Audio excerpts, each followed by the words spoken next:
আজ যে অশান্তিগুলো চলছে, বিশেষ করে এই যে গাজীপুরের সাবেক অবৈধ মেয়র জাহাঙ্গীর ও ঘোষণা দিয়েছে বাংলার মানুষকে আমরা রাতে নির্ধারিতভাবে ঘুমাতে দেব না।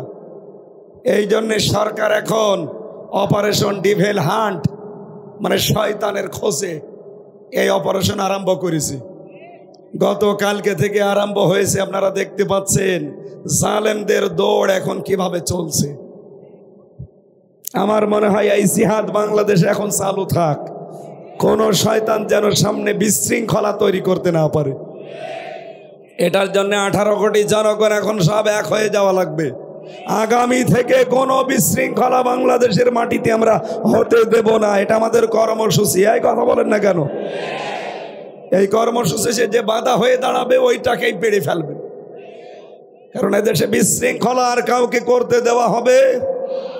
বুবুজান ওখানে বসে বসে শুধু উস্কানি দেয়, আর এখানে কিছু পাগল আছে খালি লাফায়। আরে বেটা, যারা পালিয়ে যায় তারা আজ পর্যন্ত পৃথিবীর ইতিহাস কেউ ফিরে আসেনি। আশরাফ ঘানি ফিরে এসেছে, এই কথা বলেন না কেন? বাশার আল আসাদ ফিরে এসেছে, শ্রীলঙ্কার ওই লোক ফিরে এসেছে। এই যে ভারতবর্ষের পালিয়ে গিয়েছিল লক্ষণ সেন 805 বছর আগে, ফিরে এসেছে। ও আপা গেছে, আপাও আসবে না, আর আসলেই দড়ি নেওয়া লাগবে। কারণ 275টা মামলা তার। কোনটা থেকে অব্যাহতি নেবেন?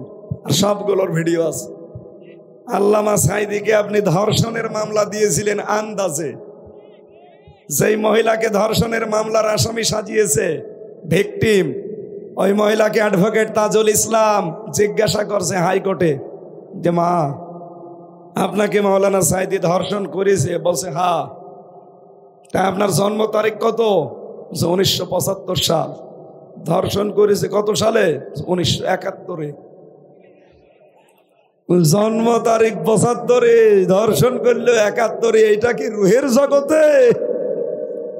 তখন বলেছিল মাননীয় আদালত আপনি এটা একটু নোট করেন, এ মহিলা যে মিথ্যা কথা বলছে এটাই তার প্রমাণ। এরপরও যেহেতু বিচার সব ওদের বানানো, বিচারপতি ওদের তৈরি করা, ওই যে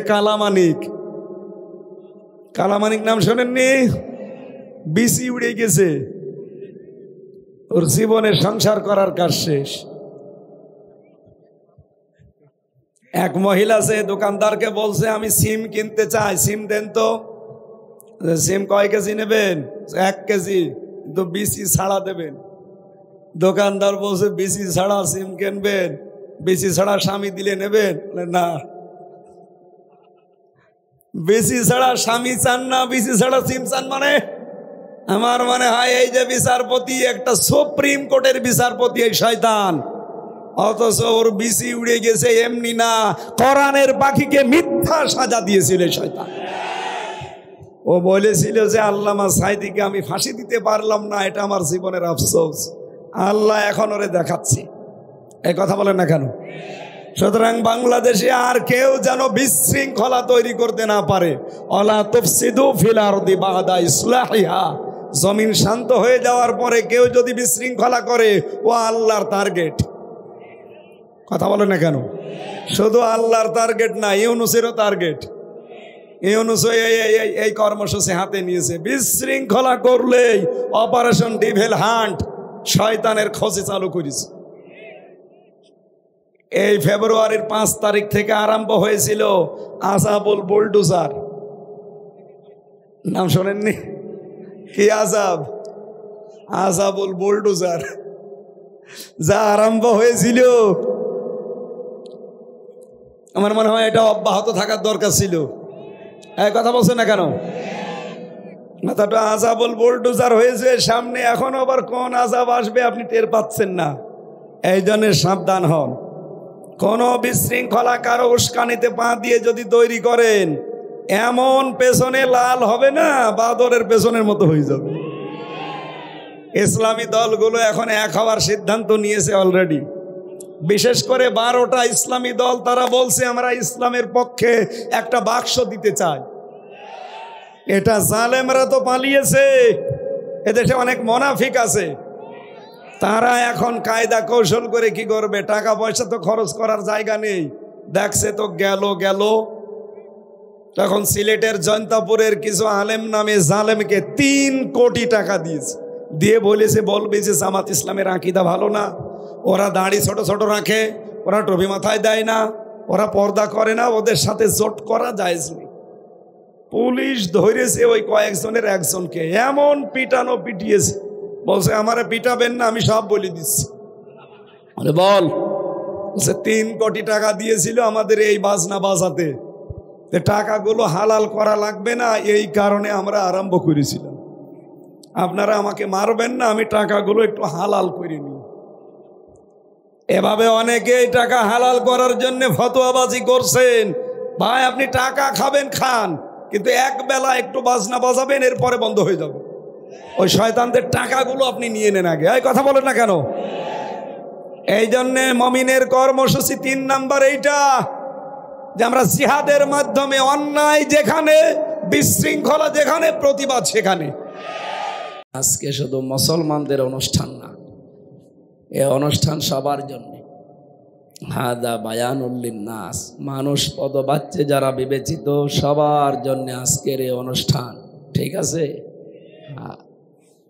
যদিও হিন্দু ধর্মের বিভিন্ন অনুষ্ঠান আসলে বাংলাদেশে অনেকে বলে যে ধর্ম যার যার উৎসব সবার, এই কথাটা ঠিক না।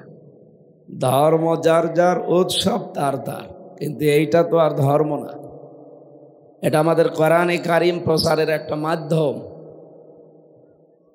আর এই কোরআন শুধুমাত্র মুসলমানদের জন্য না, শুধু হিন্দুদের জন্য না, মানুষ যারা তাদের জন্য। কি কথা বলেন না কেন? সুতরাং ধর্ম যার যার উৎসব সবার, এই কথাটা ঠিক না। ধর্ম যার যার উৎসব তার তার, এইটা ঠিক আছে। কথা বোঝেন আমার? কিন্তু আজকের এটা যে উৎসব না, এটা তো ধর্ম মনে করে আমরা পালন করছি না, এটা আমাদের প্রচার মাধ্যম। বাল্লিগু আন্নি ওয়ালাউ আয়া, একটা কথা হলেও মানুষের কাছে পৌঁছিয়ে দাও। এই কথা কিন্তু শুধুমাত্র নবীজি তার যারা মুসলিম দাবি করে তাদেরকে বলেন নাই। বাল্লিগু এটা বহু বচন, পৃথিবীর সব মানুষের ভেতরে আছে। সুতরাং অন্যান্য ধর্মের যারা আমরা দেখি, তারাও নবীজির ভালো কথাগুলো প্রচার করে। আমরা যারা মুসলিম দাবি করছি নবীর উম্মত বলে, বলেন আমাদের ভেতরে এই স্পৃহা কত বেশি তৈরি হওয়া দরকার, যে একটা কথা হলেও যেন আমি মানুষের কাছে দুনিয়ায় পৌঁছিয়ে দিতে পারি। কারণ এই দায়িত্ব আমি সেই 1400 বছর আগেই পেয়ে গেছি। নবীজি যখন বিদায় হজের ভাষণে শেষ কথা বললেন, আজকে যারা এখানে উপস্থিত আছো, যারা উপস্থিত নেই, কিয়ামত পর্যন্ত তাদের কাছে এই কথাগুলো পৌঁছাতে থাকবা। ওই সময় নবীজি মাত্র কথা বলেছিলেন 27 মিনিট। কয় মিনিট বলেন না কেন? এই 27 মিনিটের কথা 1500 বছর হয়ে গেছে, আজও কেউ কেউল কিনারা পায়নি। ছেলে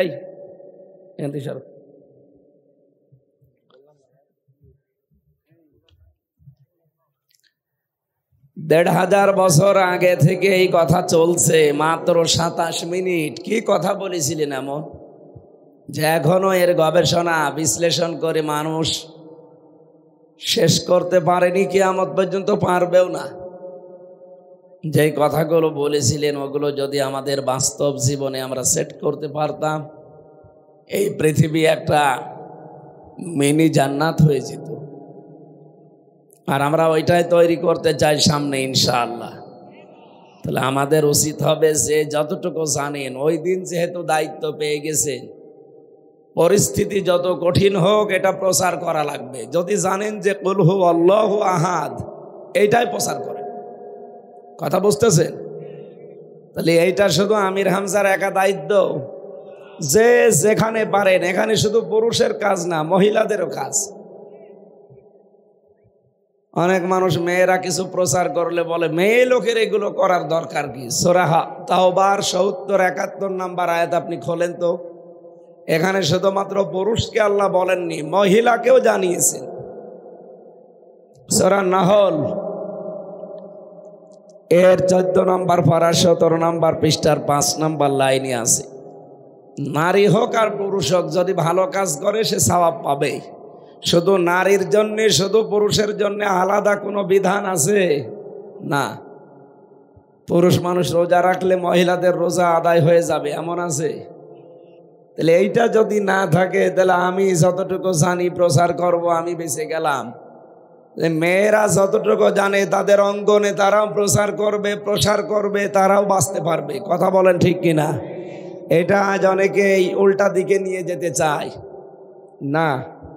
নবীজির কথাকে ভুল ভাল ব্যাখ্যা করার কোনো সুযোগ নেই। যেহেতু দায়িত্ব আমরা ১৫০০ বছর আগে পেয়ে গেছি, যে যতটুকু জানবো, নারী হোক আর পুরুষ হোক, তার অঙ্গনে ওইটা আমরা পৌঁছিয়ে এই দায়িত্ব থেকে কিয়ামতের দিন যেন আমরা জান্নাত পেতে পারি। আজকের এই অনুষ্ঠানটাও ঠিক ওই আদলেই আমরা তৈরি করতে চাই ইনশাআল্লাহ। আপনারা জানেন ৩টা বছর আমি জালেমের জেলখানায় ছিলাম। ওরা এমন কোনো টর্চার নেই আমার এই শরীরের ওপরে করে নাই। রিমান্ডে নিয়ে এমন যা করার সব করেছি, মাথার চুল থেকে শুরু করে পা পর্যন্ত এমন কোনো জায়গা বাকি রাখে না। এই জন্য আমি অসুস্থ, স্বাভাবিক হচ্ছে না শরীর। এটা দেরি হবে ওখানে, কারণ ওরা যা খাওয়িয়েছে মাল মশলা, খাওয়িয়ে না খাওয়িয়ে রাখতো, এই কারণে অনেকগুলো রোগ হয়ে গেছে শরীরে। স্বাভাবিক হতে সময় লাগবে। আপনাদের দোয়া দরকার, মন থেকে দোয়া করেন আল্লাহ যেন আমাকে সুস্থতা দান করেন। মরা গাছে ফুল ফোটাতে পারে কে? আরো জোরে বলেন। মরুভূমিতে পানির ফোয়ারা জারি করতে পারে কে? ওয়াইদা মারিদতু ফাহুয়া ইয়াশফিন। আমি যখন অসুস্থ হই, ওই আল্লাহ আমাকে সুস্থতা দান করে। এটা আমাদের জাতির পিতা ইব্রাহিম আলাইহিস সালামের দোয়া।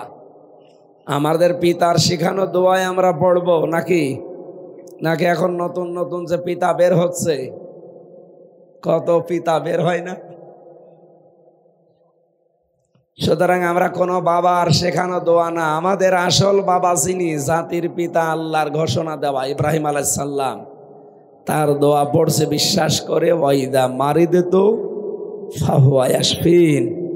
আমি যখন অসুস্থ হই, ওই আল্লাহ আমাকে সুস্থতা দান করেন। আপনাদের দোয়া আল্লাহ যেন কবুল করে আমাকে আগের অবস্থায় আবার ফিরিয়ে দেন, আমার কণ্ঠটা যেন ছেড়ে দেন। বলেন আমিন। যেহেতু সবাই মিলে এসেছি আমরা দল মত নির্বিশেষে কোরআনের কিছু নেওয়ার জন্যে, এই কোরআন আমরা যারা মমিন মুসলমান দাবি করি, আমাদের 7টা কাজ দিয়েছে পড়া কোরআন শরীফে। কয়টা? মমিন জীবনের এই 7টা কাজ দুনিয়াতে থাকা লাগবে। এটা আমরা কর্মসূচি হিসাবে নিতে পারি, দফা হিসাবে নিতে পারি। বাংলাদেশে তো বহু দফা, অনেক দফায় কাজ হয়নি, অনেক দফায় কাজ হয়েছে। বঙ্গবন্ধুর কয় দফা ছিল? 6 দফা। এই কথা বলেন না কেন? হেফাজত ইসলামের কয় দফা ছিল? 13 দফা। কত? বৈষম্য বিরোধী ছাত্র আন্দোলন, এদের দফা ছিল কয়টা? 9টা। শেষ পর্যন্ত 1 দফা এসেছিল, হাসিনা তুই কবে যাবি। এ দফায় কাজ হয়েছে না হয়েছে? হয়েছে। আল্লাহ রাব্বুল আলামিন কোরআনে কারিমে আমাদের মানব জীবনে, বিশেষ করে যারা আমরা মুমিন, আমাদেরকে 7টা দফা দিয়েছেন। যদি মানব জীবনে এই দফাগুলো আমরা মিলাতে পারি, এখানে অনেক আলেম বসে আছে, সবাইকে আহ্বান জানাচ্ছি এই কথাগুলো আপনিও প্রচার করবেন। এই 7টা দফা কর্মসূচি যাদের জীবনে থাকবে, জান্নাতের দরজাগুলো আমার আল্লাহ তার জন্য উন্মুক্ত করে দেবেন। পক্ষান্তরে আপনি দেখবেন সূরা ফাতিহার ভেতরে আল্লাহ 7টা আয়াত দিয়েছেন। কয়টা? সবাই বলেন।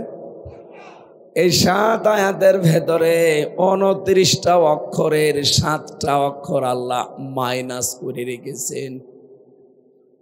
পড়া কোরআন শরীফ পড়তে গেলে 29টা হরফ লাগে। কয়টা? আপনি কি ঘুমাচ্ছেন? এটা ক্লাস চলছে, এটা জবাব দেবেন ছাত্রের মতো। কয়টা? 7টা। বলেন বলেন। এই 7টা আয়াতের ভেতরে আপনি 7টা অক্ষর পাবেন না। এক নম্বরে কোরআনে কারিমের ভেতরে সূরা ফাতিহায় আমার আল্লাহ 29টা হরফই দিয়েছেন, কিন্তু 7টা হরফ মাইনাস করে রেখেছেন।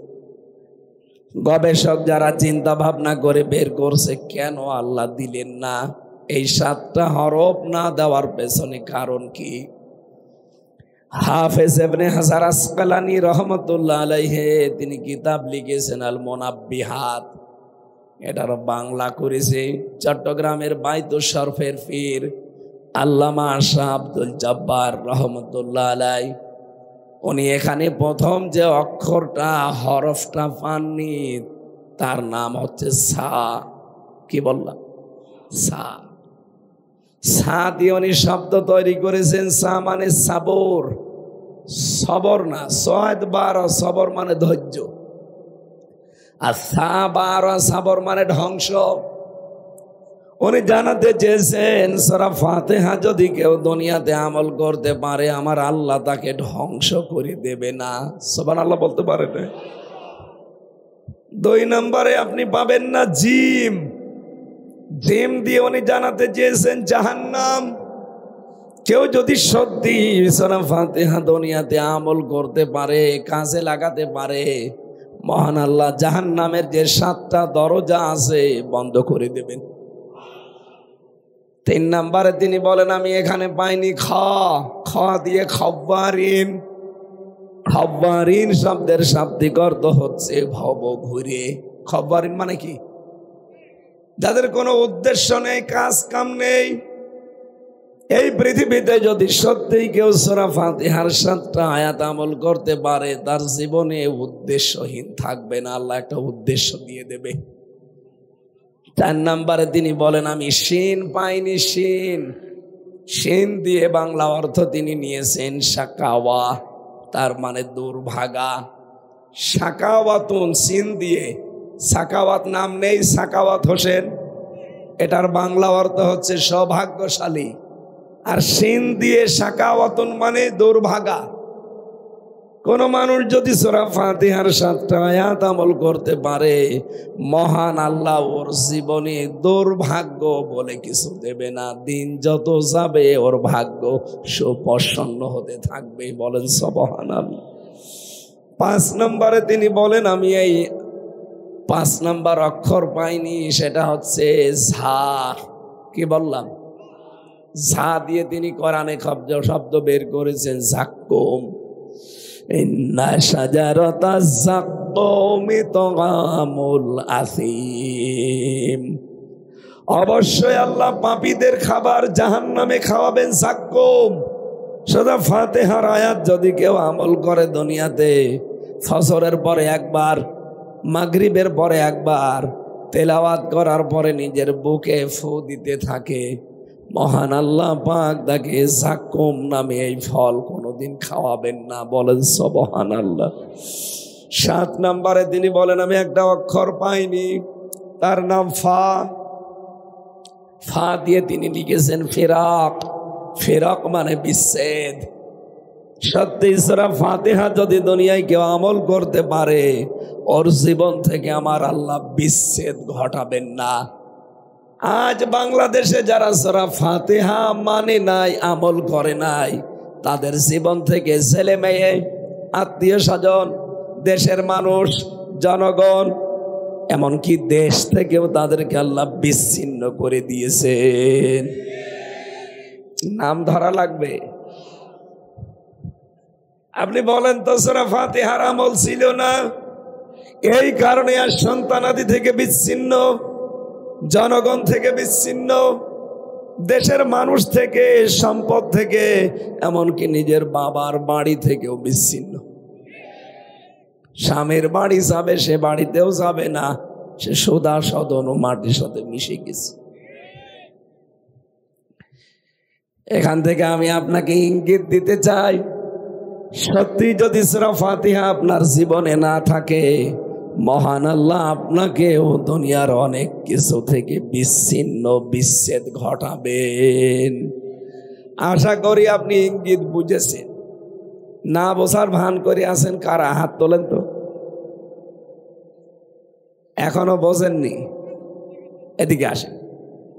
এমন জোরে কানের নিচে দেব সব বুঝে ফেলবে। এই বাতাস দাও কি রওশনের সাথের মতো, এই জায়গায় দাও, আমার গলা জমে ঘেমে না যায়। সুতরাং মুমিন জীবনের দফা কয়টা বললাম? 7টা। বলেন বলেন। 1 নম্বরে মুমিনের জীবনে সুদ থাকতে পারবে না, এই দফা হাতে নেওয়া লাগবে। আর এইটা নেবে ফেরেশতারা।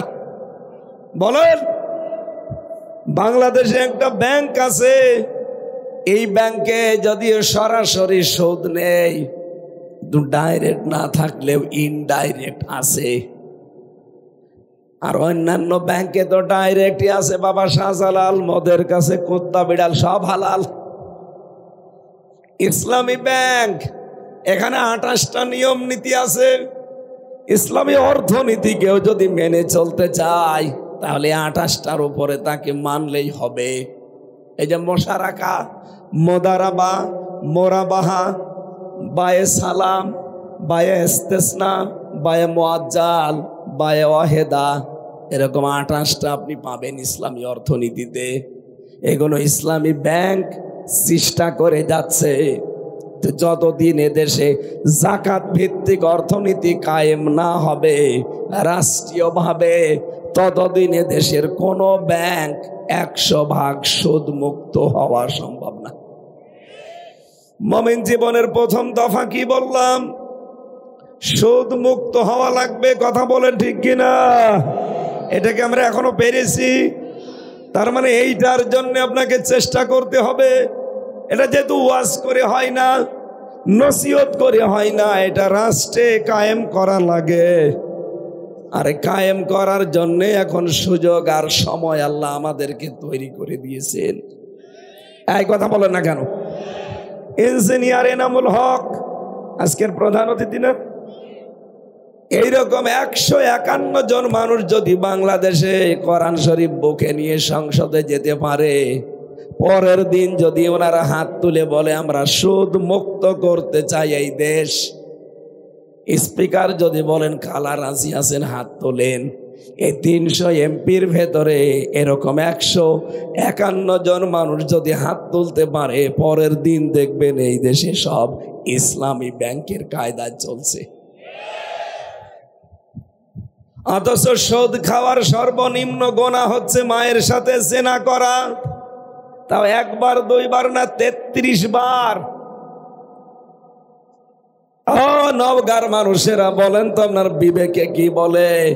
মায়ের সাথে জিনা করে কোনো মানুষের নামাজ হয়? আরো আসতে বলে। আপনি মায়ের সাথে 1 বার 2 বার না, এটা ঘৃণিত বিষয়, যেটা কত খারাপ সন্তানও কল্পনায় আনতে পারে না। 33 বার আপনি জিনা করে আসলেন মায়ের সাথে, আর এখন নামাজে দাঁড়িয়ে বলছেন আলহামদুলিল্লাহি রাব্বিল আলামিন। ফেরেশতারা আপনার দাঁত খুলে ফেলবে। কি করে আসলি তুই? এখন যদি বলেন কই আমি তো করিনি মানে 4 আনা পরিমাণে সুদ খেলে মায়ের সাথে 33 বার জিনা করার গুনাহ হয়, এটা কি নবীজি বানিয়ে বলেছেন? বলেন। আর আল্লাহর কথা তো আরো কড়া।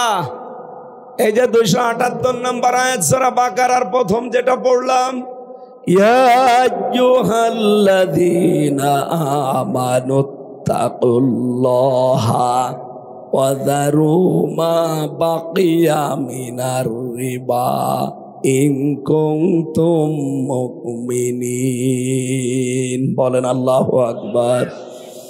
ইমানদার দাবি করো, আমাকে ভয় করো, আর সুদের যত বকেয়া আছে ছেড়ে দাও।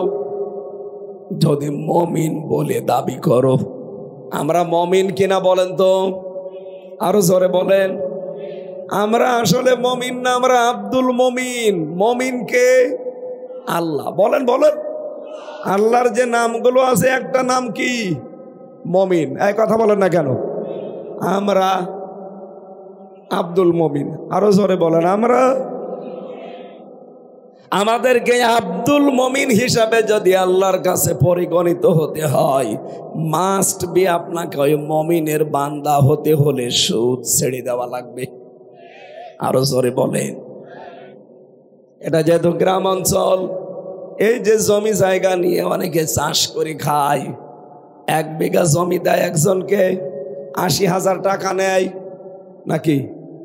যতদিন উনি জমি করে খাবে টাকা ফেরত দেওয়া লাগবে না।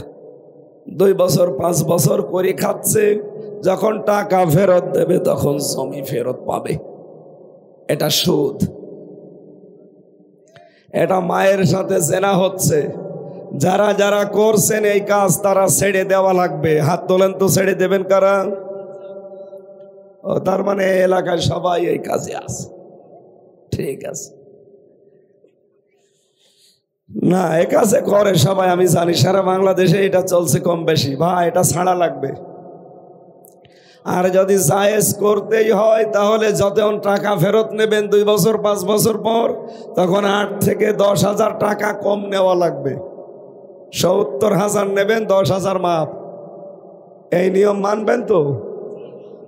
এ শুধু সামিয়ানার নিচে। অনেকে আবার অন্য সিস্টেম আরম্ভ করেছে, টাকা ছেড়ে রাখে। 1,000 টাকা দিলে মাসে মাসে 200 টাকা বেশি দেয়। না, এলাকায় শুরু হয়নি? এইটাও কিন্তু জেনা করার গুনাহ হচ্ছে। সুদ 100% সম্ভব না যতক্ষণ পর্যন্ত রাষ্ট্রীয়ভাবে বিধানটা কায়েম না হবে। আর আমরা এইটাই চাচ্ছি বারবার, জাতিকে মায়ের সাথে জেনা থেকে বাঁচাতে। আল্লাহ বলেন, ফাইল্লাম তাফআলু ফাযানু বিহারবিম মিনাল্লাহি ওয়া রাসূলি।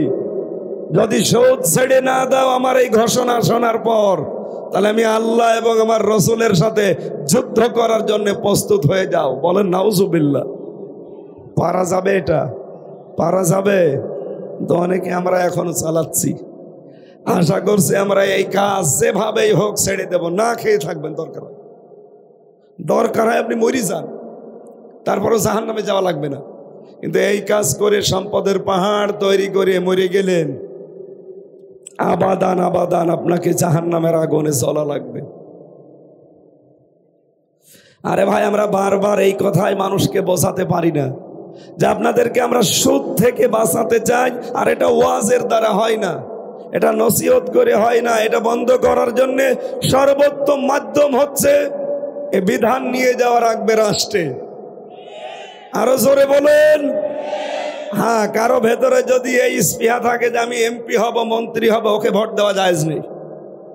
ওর উদ্দেশ্য থাকা লাগবে আমি আল্লাহর বিধান কায়েম করব। এই কথা বলেন না কেন? অনেক দল আছে এই দেশে জোর করে নমিনেশন চায়, আমার দেওয়াই লাগবে। আর অনেক দল আছে নমিনেশন দিতে গেলে কান্নাকাটি করে। এই কথা বললেন না কেন? আমি কি বেশি বলছি না বানিয়ে বলছি? এইটাই ঠিক। হ্যাঁ, কিছু কিছু জায়গায় এমন আছে যেখানে দায়িত্ব সেবা নেওয়া জায়েজ আছে। মানে অবস্থা এরকম, সব 2 নাম্বার, দায়িত্ব দিলেও আঙ্গুল ফুলে গলা গাছ হবে। এইরকম জায়গায় তখন আপনি নিজে ইউসুফ নবীর মতো দায়িত্ব চেয়ে নিতে পারবেন। হযরত ইউসুফ বলেছিলেন, ক্বালা জাআলনি আলা খাযাইনিল আরদি ইন্নী হাফিজুন আলিম। হে মিশরের বাদশাহ, আপনি আমারে খাদ্য মন্ত্রণালয়ের দায়িত্ব দেন, কোষাগারের দায়িত্ব আমারে দেন। খাদ্যের এই নিরাপত্তা আমি ঠিক করতে পারবো এবং খাদ্য সংরক্ষণ করার বুদ্ধি আমার জানা আছে। সুতরাং দায়িত্ব চেয়ে নেওয়া জায়েজ আছে যদি ওই রকম পরিস্থিতি তৈরি হয়। কথা বোঝা গেছে? কিন্তু আমাদের দেশে তো ওই রকম না, জোর করে নিতে চায়, না দিলে আবার রাগ করে। সভাপতি হওয়ার জন্য যে 5টা গুণ আছে, সভাপতি, সেক্রেটারি, মোতাওয়াল্লি, উপদেষ্টা, এরপরে দায়িত্বে থাকতে হলে মসজিদের বিশেষ করে গুণ লাগবে কয়টা? 5টা। বলেন বলেন। সূরা তাওবার 18 নম্বর আয়াতে আছে। আপনি এইগুলো একটা অর্জন করেননি, জোর করে আমারে মালা পরিয়ে দেন, সভাপতি আমি। কি মনে করেন আপনি নওগাঁ এই পত্নীতলা মসজিদের সভাপতি হলে আপনি জান্নাতে চলে যাবেন? আপনি তো নওগাঁ পত্নীতলা মসজিদের সভাপতি। আবু জেহেল ছিল কাবা শরীফের সভাপতি, তারপরও জান্নাত পেয়েছে। কারণ ওর ভেতরে গুণ ছিল না। কয়টা? আপনি দেখেন তো আপনার ভেতরে আছে কিনা। এখানে যারা মসজিদের সভাপতি, সেক্রেটারি, মোতাওয়াল্লি, ক্যাশিয়ার, যারা উপদেষ্টা সদস্য, দেখবেন তো 5টা গুণ আছে কিনা। ইন্নামা ইয়ামুরু মাসাজিদাল্লাহি মান আমানা বিল্লাহ ওয়াল ইয়াউমিল আখিরি ওয়া আকামাস সালাতা ওয়া আতাজ যাকাতা ওয়া লাম ইয়াখশা ইল্লাল্লাহ। 1 নম্বরে তারা আল্লাহর প্রতি ঈমান আনবে। এটা আমাদের আছে। হ্যাঁ, আপনারা ঘুমাচ্ছেন? আল্লাহর প্রতি ঈমান এটা আছে আমাদের, আছে। অথচ আল্লাহর উপরে ঈমান আনতে হলে একটা কাজ করা লাগে। এই দেখেন তো, এদিকে তাকান। ফামাই ইয়াকফুর বিত্তাগুত ওয়া ইউমিন বিল্লাহ। কেউ যদি আল্লাহর প্রতি ঈমান আনতে চায়, তার প্রথম কাজ হবে সে যেন তাগুত ছেড়ে দেয়। কি ছাড়বে? ফাকাদ ইসতামসাকা বিল উরওয়াতিল ওয়াসকা লা ইনফিসামা লাহা। তাগুত ছেড়ে দিয়ে যদি ওই নারী পুরুষ ঈমান আনতে পারে, ঝড় ঝাপটা যতই আসুক তার ঈমানের এই রশি ছিঁড়ে যাবে না। বাংলাদেশের দিকে তাকান, যারা তাগুত ছেড়ে দিয়ে ঈমান এনেছিল, এ মানুষগুলোর উপরে বহু ঝড় এসেছে, এক চুলও বাতিলরা তাকে টলাতে পারেনি। এই যে ঠাকুরগাঁও জেলার একটা সন্তান দেলাওয়ার হোসেন, শিবিরের সাবেক সভাপতি, নাম শুনেছেন? রিমান্ডে 57 দিন ছিল। কতদিন? এই রড, এই যে তার গরম করে লাল করে ওর লজ্জাস্থানে ঢুকিয়েছিল। ওর রিমান্ডে যারা ছিল, আমার রিমান্ডে ওই একই অফিসার ছিল, হিন্দু, সঞ্জয় দত্ত। এই শয়তান আমারে বলছিল যে দেলাওয়ারকে আমরা এই করেছিলাম। এরকম একটা চেয়ার আছে, এই চেয়ারের সাথে হাত এভাবে লাগিয়ে হ্যান্ডকাপ দিয়ে আটকিয়ে দেয়, পায়ের সাথে বেড়ি লাগিয়ে দেয়, গলার সাথে একটা ফিতা বেঁধে দেয়, চোখ কালো কাপড় দিয়ে বেঁধে দেয়। এই হাত আর পা তো যেহেতু বাধা আছে, এমন একটা মেশিন ওদের কাছে আছে, ওই মেশিন নিয়ে এসে একেবারে খাপের খাপ সেট করে দেবে, হাতের সাথে পায়ের সাথে সেট করা। শুধু সুইচে চাপ দেবে, আস্তে করে আপনার হাতে পায়ের এই নখগুলো খুলে চলে যাবে। শুনতে যত সহজ মনে হচ্ছে, এটা কি অত সহজ? আপনার করি তো, একটা সুইচ টিপ দিলে কখন যে নখগুলো খুলে চলে, আমি নিজে দেখেছি, ওই মেশিন আমারে দেখিয়েছি। বলছে আমরা দেলাওয়ারের শফিকুল ইসলাম মাসুদের এইভাবে নখ খুলে নিয়েছি। আর নখ খুলে নেওয়ার পরে তো ফিনকি দিয়ে রক্ত বের হয়, তখন ওই জায়গায় লবণ দিয়ে দেয়। তা ওই যে মোটা লবণ না, পাতলা মিহি, যে ওই যে মোল্লা সল্ট আছে না, মোল্লা সল্ট দেখেছেন? কিরকম মিহি, একেবারে গুঁড়া, হলুদের গুঁড়ার মতো। মোটাটা দিলে অত জ্বলে না, কাঁটা জায়গায় মোটা জিনিস দেবেন, জ্বলবে না। ওইরকম পাতলা লবণ লাগিয়ে দেন, দেখেন কি হয়। বলছে নখগুলো যখন এক টিপ দেওয়ার পরে খুলে চলে যায়, মেশিন এমন কায়দায় সেট করা, 5 আঙ্গুলে একবারে খুলে যাবে। তখন ওই পাতলা মিহি লবণ ওর উপরে ছিটিয়ে দেবে, আর হাত পা গলা যেহেতু বাধা আছে ফিতা দিয়ে, শুধু সুইচ একবার টেপবে, এ চেয়ার 1 মিনিটে 120 বার ঘুরবে। আপনি মনে হয় যে দুনিয়া 10টা দেখছেন। বলেন তো, আমি বলতে যত সহজ মনে আছে, আমি কিন্তু পার করে এসেছি এগুলো। আমারও চেয়ারে বসিয়েছিল, আমার মাজায় দড়ি দিয়ে টাঙিয়েছিল 11 ঘন্টা। এই যে বলছি যা সহজে, এটা আমারই এখন শরীর শিউরে ওঠে, অথচ আমি এগুলো সব ফেস করে এসেছি। এমন কোন টর্চার নেই আমার পা থেকে মাথার চুল পর্যন্ত ওই শয়তানরা যা করে না, প্রত্যেকটা করেছে। এটা আমার শরীর যে নষ্ট হয়ে গেছে এই কারণে। বলেন, আমি এতক্ষণ যা বলছি এটা শুনতে যেমন একেবারে সহজ মনে হচ্ছে, পানির মতো, এটা কি বাস্তবে অত সহজ? বলেন, এই যে হাঁটু বিভিন্ন 360টা জোড়া দেওয়া আছে আমাদের শরীরে, কত? 360টায় হাড়ের জোড়া দেওয়া আছে। ডক্টর শফিকুল ইসলাম মাসুদের এই 300 জায়গায় 60টা জায়গায় ওরা পিটিয়েছে লোহার হাতুড়ি দিয়ে, সব গুঁড়ো হয়ে গেছে। দেলাওয়ার ভাইয়ের যখন ওই তার গরম করে ঢোকায় লজ্জাস্থানে, ওনার পুরুষাঙ্গ নষ্ট হয়ে গেছে। পরবর্তীতে চিকিৎসা করে আল্লাহ আবার ফেরত দিয়েছে। এই যে বগুড়াতে বিয়ে করেছে, এখন আবার ছেলে মেয়েও হয়েছে। এত অত্যাচার করার পরে বাংলাদেশের ইতিহাসে এত রিমান্ড কেউ দুনিয়ায় খাটেনি। 57 দিন। কতদিন? আমি 10 দিনেই কাহিল হয়ে গেছি, আর একটু 57 দিন ছিল। এই কঠিন পরিস্থিতিতে জালেমরা তাদেরকে এক চুলও নড়াতে পারে না। এই কথা বলে না কেন?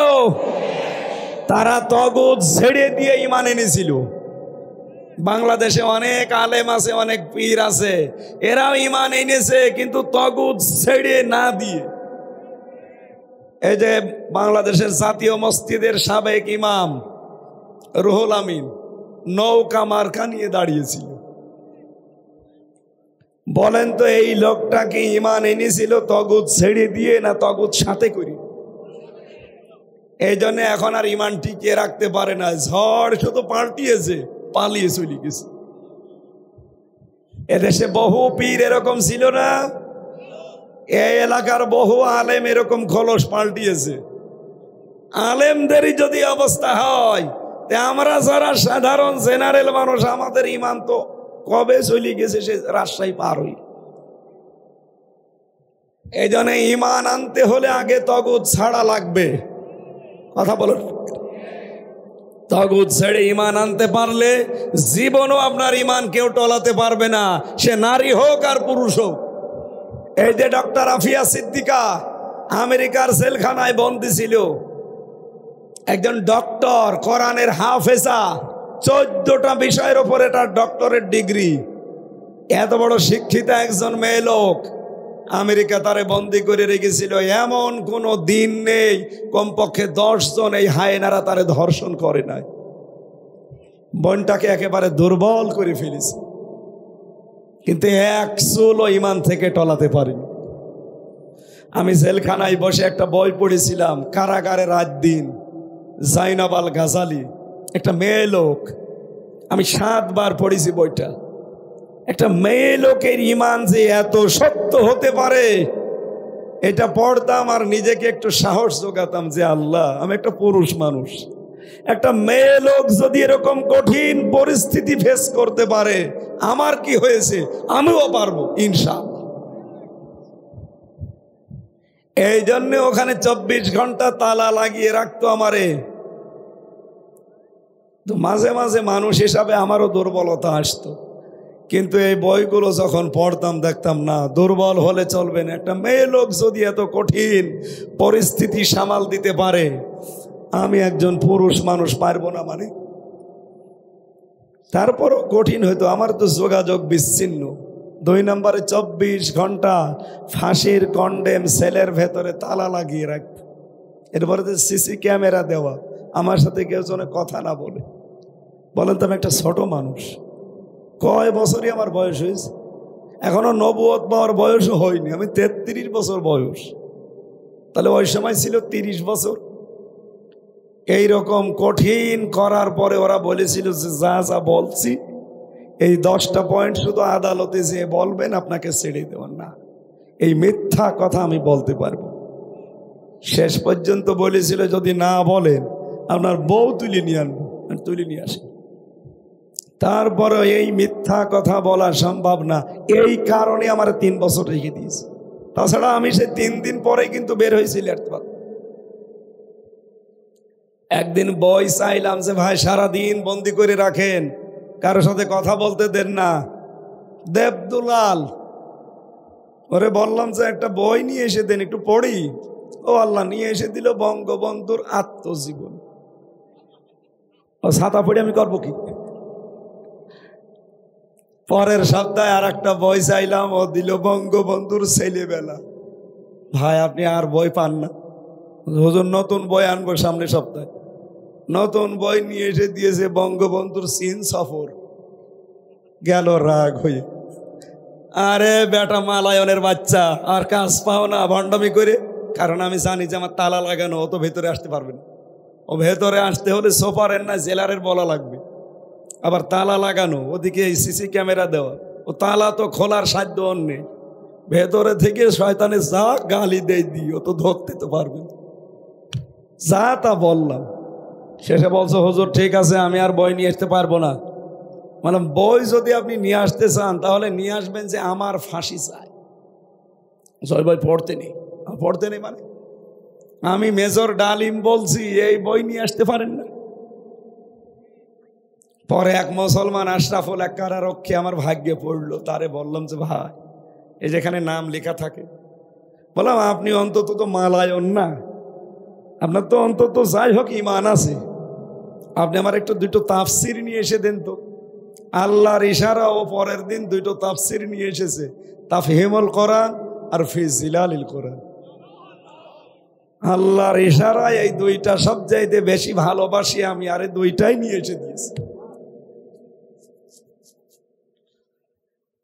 এই জন্য ইমান যদি সত্যি আমরা আনি, ইমান আনতে হলে এই জাইনাবাল গাজালের মতো, ডক্টর আফিয়া সিদ্দিকার মতো, দেলাওয়ার ভাইয়ের মতো, শফিকুল ইসলাম মাসুদের মতো ইমান আনেন, তগুত ছেড়ে দেন, দুনিয়া একদিকে যাবে, আপনাকে টলাতে পারবে না। আর ইমান যদি আনেন ওই রুহুল আমিনের মতো, ফরিদুদ্দিন মাসুদের মতো, ঝড় উঠবে নওগাঁয়, 45 কিলোমিটার দূর নওগাঁ এখান থেকে। পাইলট আমারে বলছিল নওগাঁ থেকে জায়গাটা 45 কিলোমিটার, বলছে নওগাঁয় ঝড় উঠবে, এখান থেকে আপনার বাতি লিবে যাবে। যা, আমরা এমন ইমান চাই না। সুতরাং ইমানের প্রথম কর্মসূচি আমাদের সুদ ভিত্তিক অর্থনীতি, এটা বন্ধ করার জন্যেই আমরা এমন এমন মানুষ আজ পাঠাতে চাচ্ছি সামনে, এই দেশে যেন কিয়ামতের আগে কেউ আর সুদ খেতে না পারে।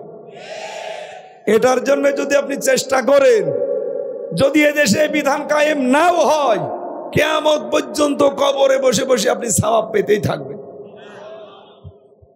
বললাম না ইঞ্জিনিয়ার এনামুল হকের মতো মানুষ 151 জন যাক, ওনারা পরের দিনই সংসদে বিল আনবে, আমরা নামাজের বিল চাই। কথা বলেন না কেন? 300 জনের ভেতরে 151 জন যদি হাত তোলে, স্পিকার বাধ্য ওই বিল পাশ করতে। পরের দিন নামাজ পড়বে এদেশের কত কোটি মানুষ? 18 কোটি। বলেন বলেন, আপনি ভোট দিয়েছিলেন ইঞ্জিনিয়ারকে মাত্র একটা, ওনার দ্বারা যেহেতু হাত তোলার কারণে নামাজের বিধান কায়েম হয়েছে, সুতরাং এই দেশে 18 কোটি মানুষ নামাজ পড়লে যে সওয়াব পাওয়া যায়, ওই সওয়াব আপনি একাই পাবেন। এটা যদি কারো কাছে রাজনীতি মনে হয়, হ্যাঁ এইটাই আমার রাজনীতি, কারণ আমি চাই সামনে নামাজের বিল সংসদে আনতে। আপনারা চান না? কারা চান দেখি? লিল্লাহে তাকবীর।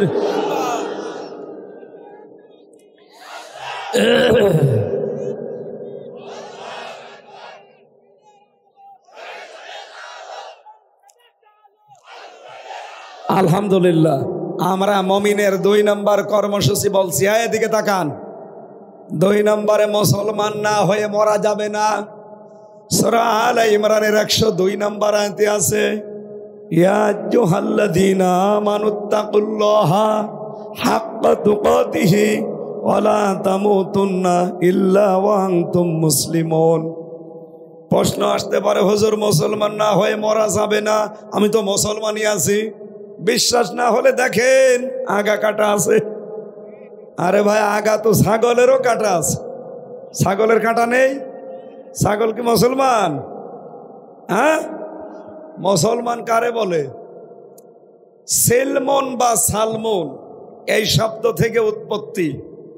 সিনের ওপরে জবর দিয়ে যদি পড়েন সালমন, তার মানে হবে শান্তি, আর সিনের নিচে যদি জের দিয়ে পড়ে হবে সেলমন, এর বাংলা অর্থ হবে আত্মসমর্পণ করা, ইসলামে প্রবেশ করা। আপনাকে মুসলমান হতে হলে ইসলামের কাছে আত্মসমর্পণ করা লাগবে, নিজের বলে আর কিছু নেই। কথা বলেন না কেন? যারা আজ মুসলিম মেয়েরা বিভিন্ন জায়গায় দাঁড়িয়ে আছেন, আপনি যদি এই কর্মসূচি জীবনে দফা হিসাবে নিতে চান, দেখবেন আল্লাহর বিধান কখন কোনটা আছে ওইটা আপনার বিশ্বাস এবং বাস্তবে যদি নাও মেলে তাও মেনে নেওয়া লাগবে। পর্দা মানতে গেলে ঝামেলা হয়, এটা আমরাও জানি। এই গরমের ভেতরে এত বড় একটা পোশাক পরার পরে আবার এই জিলবাব সামনে দেওয়া, হাত মোজা পা মোজা, এই ঝামেলা আছে না নেই? কিন্তু বিধানটা কার? আরো জোরে বলেন কার? সম্মানিতা মা বোনেরা, আপনাকে আমি দুইটা আদেশ করছি কোরআন দিয়ে। এক নম্বরে আপনি লজ্জা স্থানটা হেফাজতে রাখবেন, 2 নম্বরে চক্ষুকে নিম্নগামী করবেন। শয়তানের যত ধোঁকা আছে এই দুইটা জায়গায় বেশি, একটা লজ্জা স্থানের, 2 নম্বরে চোখের। আল্লাহ আমাদের এই দুইটাকে নারী পুরুষ যারাই আছি এটা পঙ্খানু আদায় করার তৌফিক দিন, বলে না আমিন। 3 নম্বরে কর্মসূচি পেয়েছি সূরা মায়েদায় 35 নম্বর আয়াত, ইয়া আইয়ুহাল্লাযীনা আমানুত্তাকুল্লাহা ওয়াবতাগু ইলাইহিল ওয়াসিলা ওয়াজাহিদু ফি সাবিলিহি লাআল্লাকুম তুফলিহুন। ঈমানদারেরা, আল্লাহকে ভয় করো আর আল্লাহকে পাওয়ার জন্য একটা মাধ্যম তালাশ করো। ওই মাধ্যমটা হচ্ছে জিহাদের মাধ্যম। অনেক পীর আছে বাংলাদেশে ভণ্ড, তারা ওয়াবতাগু ইলাইহিল ওয়াসিলার ব্যাখ্যা করে আল্লাহকে পাওয়ার জন্য পীর ধরো, অথচ ওয়াসিলা শব্দের অর্থ 3টা। কয়টা? 1 নম্বরে ওয়াসিলা মানে নেক কাজ, 2 নম্বরে ওয়াসিলা মানে কোরআন শরীফ, 3 নম্বরে ওয়াসিলা মানে নবীর সম্মান। বলেন তো এর ভেতরে পীর ধরা আছে? কোথায় পেলেন আপনি? এখানে ওসিলা কোনটা ধরবেন আল্লাহ তার পরের শব্দ দিয়েছেন, ওয়াজাহিদু ফি সাবিলিহি লাআল্লাকুম তুফলিহুন। আল্লাহর রাস্তায় জিহাদের মাধ্যমে ওসিলা ধরো। আর এটা বাংলাদেশে এখন ফরজ হয়ে গেছে। আজ যে অশান্তিগুলো চলছে, বিশেষ করে এই যে গাজীপুরের সাবেক অবৈধ মেয়র জাহাঙ্গীর, ও ঘোষণা দিয়েছে বাংলার মানুষকে আমরা রাতে নির্ধারিতভাবে ঘুমাতে দেব না। এই জন্যে সরকার এখন অপারেশন ডিভেল হান্ট মানে শয়তানের খোঁজে এই অপারেশন আরম্ভ করেছে। গতকালকে থেকে আরম্ভ হয়েছে। আপনারা দেখতে পাচ্ছেন জালেমদের দৌড় এখন কিভাবে চলছে। আমার মনে হয় এই জিহাদ বাংলাদেশে এখন চালু থাক, কোন শয়তান যেন সামনে বিশৃঙ্খলা তৈরি করতে না পারে। এটার জন্য 18 কোটি জনগণ এখন সব এক হয়ে যাওয়া লাগবে। আগামী থেকে কোনো বিশৃঙ্খলা বাংলাদেশের মাটিতে আমরা হতে দেব না। এটা আমাদের কর্মসূচি। এই কথা বলেন না কেন? এই কর্মসূচি যে বাধা হয়ে দাঁড়াবে ওইটাকেই পেড়ে ফেলবে। কারণ এদেশে বিশৃঙ্খলা আর কাউকে করতে দেওয়া হবে। বুবুজান ওখানে বসে বসে শুধু উস্কানি দেয়, আর এখানে কিছু পাগল আছে খালি লাফায়। আরে বেটা, যারা পালিয়ে যায় তারা আজ পর্যন্ত পৃথিবীর ইতিহাস কেউ ফিরে আসেনি। আশরাফ ঘানি ফিরে এসেছে, এই কথা বলেন না কেন? বাশার আল আসাদ ফিরে এসেছে, শ্রীলঙ্কার ওই লোক ফিরে এসেছে। এই যে ভারতবর্ষের পালিয়ে গিয়েছিল লক্ষণ সেন 805 বছর আগে, ফিরে এসেছে। ও আপা গেছে, আপাও আসবে না, আর আসলেই দড়ি নেওয়া লাগবে। কারণ 275টা মামলা তার। কোনটা থেকে অব্যাহতি নেবেন? আর সবগুলোর ভিডিও আছে। আল্লামা সাঈদীকে আপনি ধর্ষণের মামলা দিয়েছিলেন আন্দাজে। যেই মহিলাকে ধর্ষণের মামলার আসামি সাজিয়েছে ভিকটিম, ওই মহিলাকে অ্যাডভোকেট তাজুল ইসলাম জিজ্ঞাসা করছে হাইকোর্টে যে মা, আপনাকে মাওলানা সাঈদী ধর্ষণ করেছে? বলছে হ্যাঁ। তা আপনার জন্ম তারিখ কত? 1975 সাল। ধর্ষণ করেছে কত সালে? 1971। জন্ম তারিখ 75, ধর্ষণ করলো 71। এইটা কি রুহের জগতে? তখন বলেছিল মাননীয় আদালত আপনি এটা একটু নোট করেন, এ মহিলা যে মিথ্যা কথা বলছে এটাই তার প্রমাণ। এরপরও যেহেতু বিচার সব ওদের বানানো, বিচারপতি ওদের তৈরি করা, ওই যে কালামানিক নাম শোনেননি? বিসি উড়ে গেছে, ওর জীবনে সংসার করার কাজ শেষ। এক মহিলা সে দোকানদারকে বলছে আমি সিম কিনতে চাই, সিম দেন তো। সিম কয় কেজি নেবেন? 1 কেজি, কিন্তু বিসি ছাড়া দেবেন।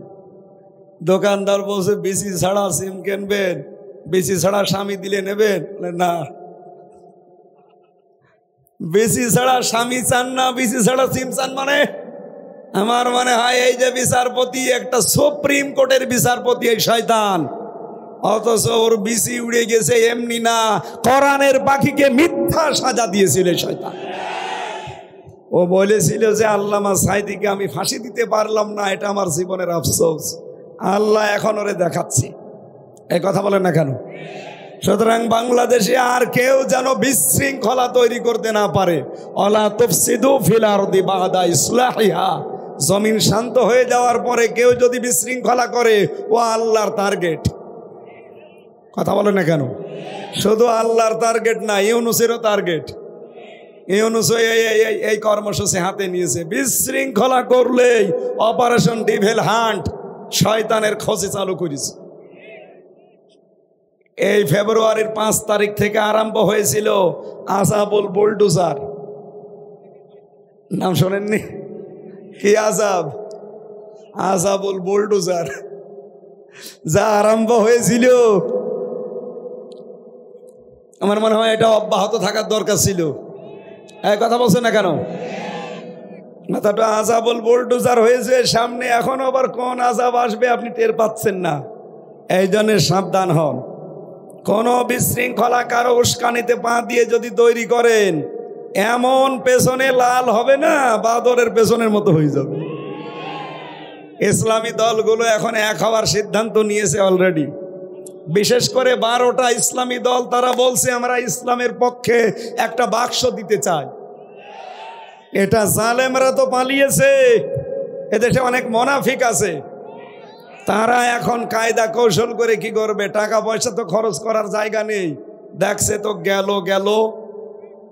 তখন সিলেটের জয়ন্তাপুরের কিছু আলেম নামে জালেমকে 3 কোটি টাকা দিয়েছে, দিয়ে বলেছে বলবে যে জামাত ইসলামের আকীদা ভালো না, ওরা দাড়ি ছোট ছোট রাখে, ওরা টুপি মাথায় দেয় না, ওরা পর্দা করে না, ওদের সাথে জোট করা জায়েজ নেই।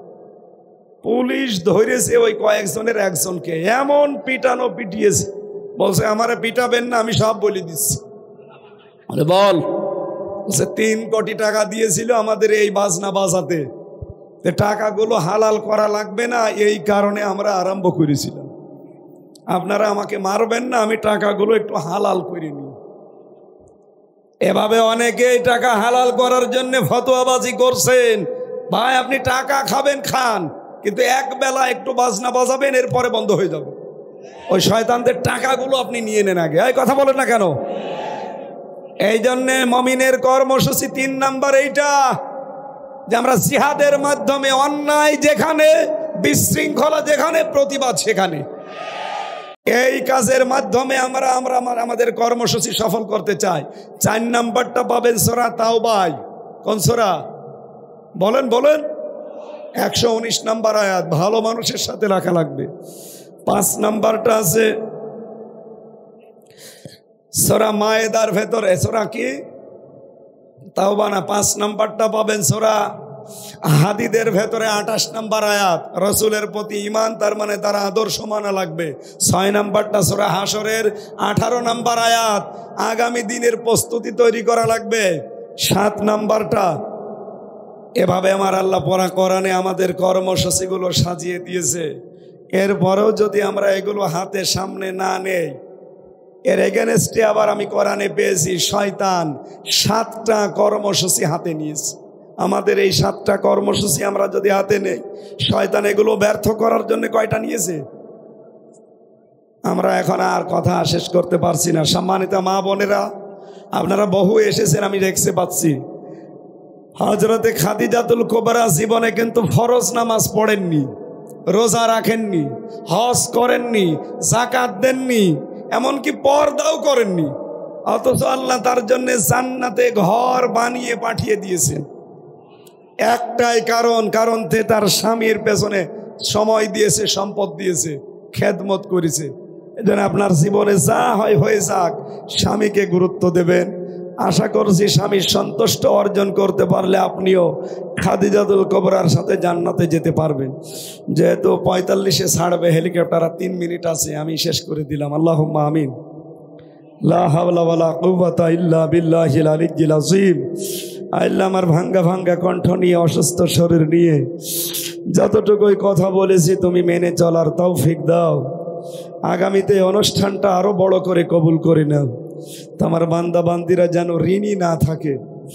এলাকায় মাটির নিচে যত কবর আছে তুমি মাফ করে দাও। মাওলানা আব্দুল লতিফ সহ যত মানুষ এই মাহফিলে যুবক খেদমত করেছে, আল্লাহ যুবকদেরকে কবুল করে নাও।